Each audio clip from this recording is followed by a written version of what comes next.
2 June 2024 রবিবার আমরা বেরিয়ে পড়েছি একটু ঘুরতে। তেমন কোনো উদ্দেশ্য ছিল না কোথায় যাব, পাহাড়ে কোথাও মোমো খেতে যাব, এটা মোটামুটি ঠিক করেছিলাম।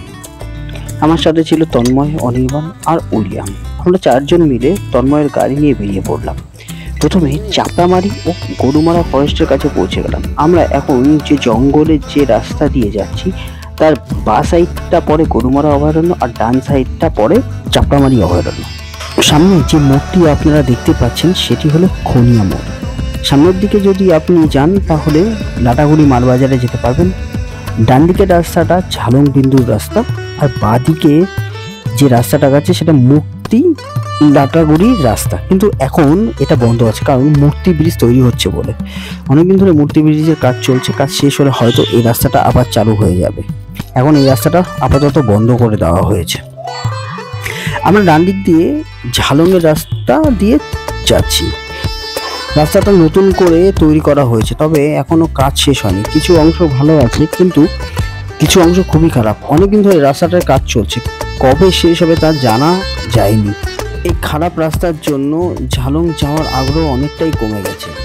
আগে যখন ঝালং যেতাম দুপাশে ঘন জঙ্গল আর দূরে পাহাড়ের এক অপূর্ব দৃশ্য মন ভরে দিত, কিন্তু রাস্তা তৈরির জন্য প্রচুর গাছ কেটে ফেলা হয়েছে, যার ফলে এখন সবুজের সেই মনোরম পরিবেশ আর নেই। পরিবেশের এই ধ্বংসটা মনে এক অস্বস্তি এনে দেয়। এই ভাঙাচোরা রাস্তা দিয়ে এগোতে এগোতে একটু টার্নিংয়ে দাঁড়িয়ে পড়লাম, কারণ আগে আর যাওয়া যাচ্ছিল না, রাস্তাটা এতটাই খারাপ ছিল। তো ঝালংয়ের প্ল্যান ক্যান্সেল করে সামনে কোথাও মোমোর দোকান দেখে আমরা দাঁড়ালাম। তো প্রথমে কয়েকটি দোকান যেখানে আগে মোমো খেতাম সেই দোকানগুলো হঠাৎ করে দেখি বন্ধ আছে, এবং কিছু দোকান দেখি ভেঙে দিয়েছে। রাস্তার জন্য হয়তো অনেক দোকানই ভেঙে দেওয়া হয়েছে। যাই হোক, এখানে দাঁড়িয়ে পড়লাম, সামনে একটি দোকানে গেলাম। কিন্তু দোকানে গিয়ে আমরা যখন জিজ্ঞেস করলাম মোমো আছে কিনা, বললো মোমো তো নেই। মোমো নেই, বললো থাইপো আছে। তো থাইপো একটি নেপালি ডিশ বলতে পারেন, ঠিক আছে। এই ডিশটা অ্যাকচুয়ালি মোমোর বিগার সাইজ অফ মোমো, মানে বড় মোমো আমরা যাকে বলি, মোমোর বড় ভাই। থাইপো অ্যাকচুয়ালি আমি কোনোদিন খাইনি, আজকে প্রথম ট্রাই করব। তো আমরা প্রথমে 2টো থাইপো ও 2টো ম্যাগি নিলাম। তো দেখি কেমন হয় থাইপোটি। তো থাইপো আসতে কিছু সময় লাগবে। বাইরের দৃশ্যটা লাগছিল অসাধারণ, মেঘলা আকাশ সাথে পাহাড়টা দেখে দুর্দান্ত লাগছে।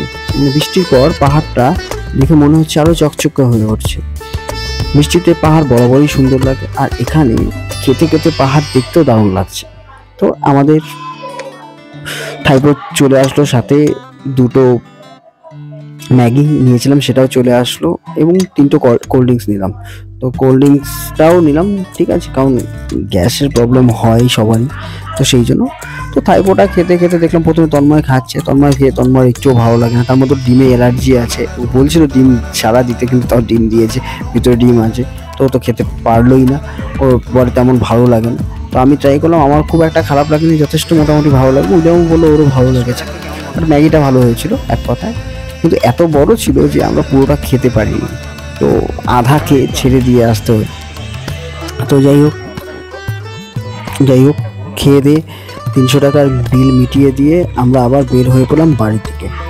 ভিডিওটি ভালো লাগলে লাইক করুন, কমেন্ট করুন আর ফলো করুন, এবং সাথে সাবস্ক্রাইব করুন যদি ইউটিউব থেকে দেখে থাকেন, আর ফেসবুক থেকে দেখে থাকলে ফলো করুন। ভালো থাকবেন, সুস্থ থাকবেন, এভাবে ছোটোখাটো ভিডিও দিতে থাকবেন। আপনাদের আশা করছি ভালো লাগবে এই ধরনের ভিডিও দিতে। তো